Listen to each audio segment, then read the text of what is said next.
So this is a story basically about of a not so raging bull, Ferdinand. It's not so angry. So do you think that this is the most interesting aspect of the story?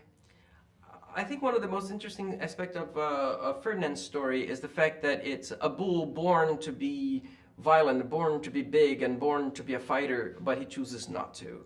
And I find that's very powerful, that you have to stand up for who you really are on the inside and not so much how you look on the outside. And I think that was, for me, one of the most intriguing and challenging part of the story, and how to do that in an animated movie.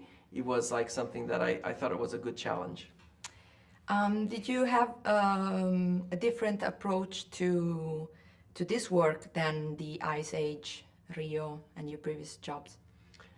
This project was very different from my previous ones. Like first of all, like it's the first project that I do that's based off of a book. So I had to start the story with something that was already there. And my previous movies were all original stories, so we could create anything we wanted. And this one, I had a book that I started with. But I was given the freedom to expand it and make it into a movie as long as I kept the message. And I think that that's why I loved the story of Ferdinand, because the message was very strong. You know, you never judge a book by its cover. You know, what you look on the outside doesn't mean that's how you are on the inside. And I think that was very powerful. So I construct the story from the perspective of Ferdinand always. And then different from the other movies, I knew how this movie would end. So I started with the end and then created the movie after that. So speaking about Ferdinand, tell me about the look of the characters. How did you get there? We started with Ferdinand being the first character that we designed, because he was the main character and he would set the tone for the characters around him. And I wanted him to be very big, like, you know, bigger than what you can imagine, but still carry a gentle face. Like, he needs to have like gentle eyes. He needed to have an expression that you would fall in love with him, even him being so big and clumsy.